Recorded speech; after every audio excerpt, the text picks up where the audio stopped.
ఇక స్వాతంత్ర దినోత్సవ వేడుకలకు ఆంధ్రప్రదేశ్ రాజధాని అమరావతి ముస్తాబైపోయింది.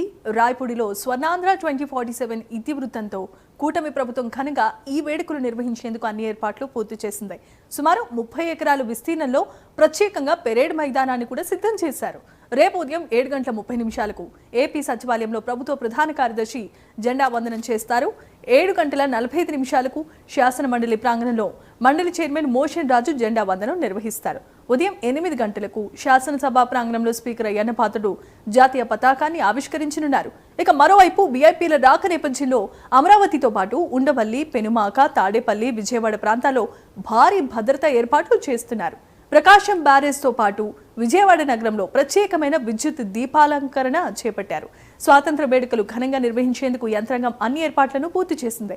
ఇదే అంశానికి సంబంధించి మరిన్ని అప్డేట్స్ అందించడానికి మా కరెస్పాండెంట్ హరీష్ సిద్ధంగా ఉన్నారు. ఎక్స్క్లూజివ్ ఫీల్డ్ రిపోర్ట్లో హరీష్, చెప్పండి.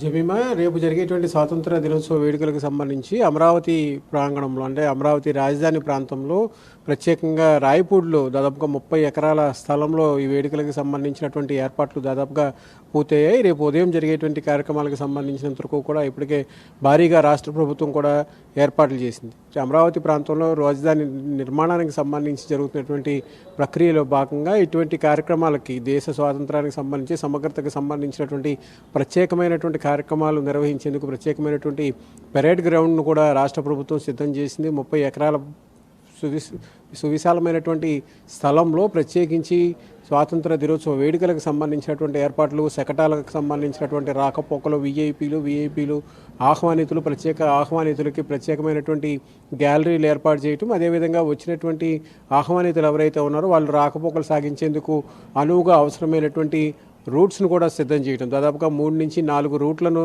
సామాన్య ప్రజానీకానికి రాష్ట్ర ప్రభుత్వం ఎక్కువ ప్రాధాన్యత ఇస్తుంది కాబట్టి 3 నుంచి 4 రూట్లలో సామాన్య ప్రజానీకం పెద్ద ఎత్తున ఈ కార్యక్రమాన్ని వీక్షించేందుకు స్వయంగా వచ్చేందుకు కూడా ఏర్పాట్లు చేశారు. ఇక వీవీఐపీలకు సంబంధించినటువంటి మూమెంట్ కూడా ఎక్కువగా ఉండేటువంటి పరిస్థితులు కనిపిస్తున్నటువంటి నేపథ్యంలో వీవీఐపీ మూమెంట్కి సంబంధించినటువంటి ప్రత్యేక మార్గాలను కూడా సిద్ధం చేశారు. ఇక విజయవాడ నుంచి ప్రకాశం బ్యారేజ్ మీదుగా రాయపూడి ప్రాంగణంలో జరిగేటువంటి స్వాతంత్ర దినోత్సవ వేడుకల్లో హాజరయ్యేందుకు వచ్చేటువంటి మంత్రులు కావచ్చు, ఇతరత్రా ఉన్నటువంటి వీఐపీలు కావచ్చు, ప్రత్యేకమైనటువంటి గ్యాలరీలు, ప్రత్యేకమైనటువంటి రూట్ను కూడా సిద్ధం చేశారు. ఇందులో భాగంగానే విజయవాడతో పాటుగా ఇటు ఉండవల్లి, తాడేపల్లి, పెనుమాక ప్రాంతాల్లో కూడా ప్రత్యేకమైనటువంటి భారీ భద్రతా బలగాలను ఏర్పాటు చేయడం, ప్రత్యేకమైనటువంటి చెక్ పోస్టులను ఏర్పాటు చేయడం, అదేవిధంగా భద్రతకు సంబంధించినటువంటి వ్యవహారంలో ఎక్కడ ఎలాంటి అవాంఛనీయమైనటువంటి సంఘటనలు జరగకుండా అతిథులకు కావచ్చు, మంత్రులు, వీఐపీలకు సంబంధించి ప్రోటోకాల్లో ఉన్నటువంటి అధికార యంత్రాంగానికి సంబంధించినంత వరకు కూడా భారీగా ఏర్పాట్లు చేశారు. విజయవాడ ప్రకాశం